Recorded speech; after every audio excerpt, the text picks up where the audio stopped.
G'day everyone and welcome back to the channel. So we're here with Spring of Sorrow Part 4. This is the Annihilus fight. Now it's a bit of a pain of a fight if you've tried it yourself, but thankfully Storm makes this fight pretty easy. I recommend that you chuck on a mutant power back boost though. I chucked on the 200%. I didn't use any other boosts, but my Storm is a rank 3.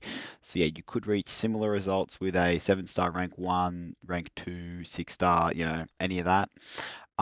But you will just need to boost up to get close. You don't need boosts, but it is just very helpful. There's two fights here. One is with I kind of go crazy and just go full-blown aggression. That's the second fight, and the first one is I played a bit slower and probably how you should as well. So here we are with the slower fight. The main objective here is to parry and reparry. So if the stun does stick, you can do medium heavy or just heavy. I like to do medium heavy unless I'm like reparrying 15 times against the wall and it eventually sticks, then I will just chuck a heavy. I was getting quite lucky here with the parry sticking. You actually don't want them to stick as much right at the beginning because you already have space and you want to build up the prowess, because every time he shrugs off, well, it's not really a shrug off, but every time the parry fails, let's just say, you gain 2 prowess through Storm's mechanic of him kind of shrugging off the debuff.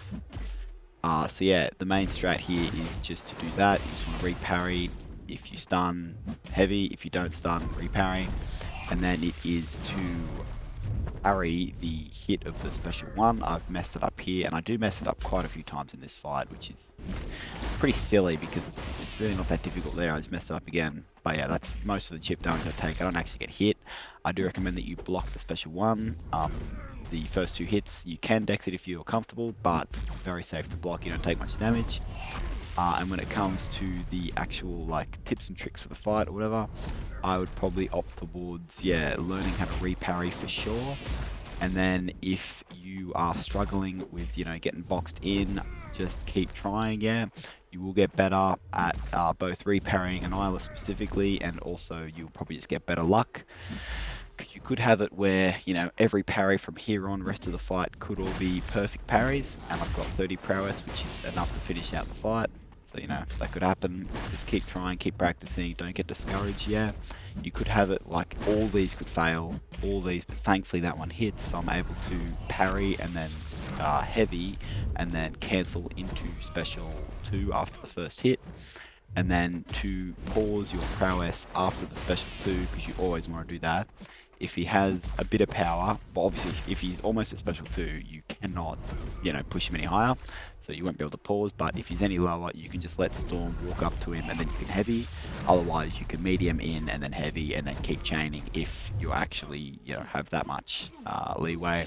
Here though, because of the power back boost and how many prowess I've built at this point, I know I'm good to go, even if I don't crit. I do crit, so yeah, it's curtains for him. But yeah, I recommend that you kind of follow this, do exactly what I've done here, boost up as much as you can, use the power back boost, and it makes it so much easier. Don't stress about this fight, just use the boost and get it done, it'll be much nicer. So here we are with the quicker kill. This is unboosted except for, again, the mutant power back boost. But yeah, no attack increases, so just try to get to this kind of level and you'll have a very easy time. And again, if you do die, you can very easily go in again. It's not like one of those fights where you get, stronger and stronger. I mean, you do get stronger and stronger, but it's not a huge deal if, you get him half down and then you go again. Because, yeah, it's pretty safe to get up. You can, as long as you're good at reparrying, which is pretty much the whole mechanic of this fight, you should be sweet. Because, yeah, I wouldn't recommend playing it any other way except for what I've shown here. But yeah, all I'm aiming for here is reparries and getting away from the special one and then parrying the blast. Again, you can block the whole special one. Really recommend that. And then here, I've only got 24 prowess, but this is, again, I'm going crazy for it, all or nothing. The stifles are actually quite a big issue because they reduce your combat power, which is why I recommend the first strat over this one, but I did kind of want to show it. It's completely possible. It's a very good option. Well, not a very good option, but it's an option. It's really reliant on crit RNG. I don't have like a Gambit relic or crit stat focus. I have block proficiency and Wolverine. Wolverine is really, because it's a 6-star, so I want the relic to come back quicker. That's just for, you know, everything. Glycan for Necro, for whatever I've done. But yeah, as you can see, I did a cheeky parry, managed to get it to stick while he was at 3 bars.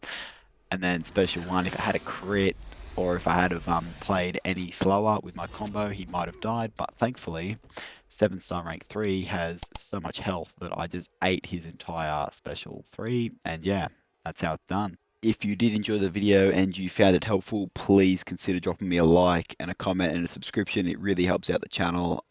Yeah, with that said, I'll catch you guys in the next one. Cheers.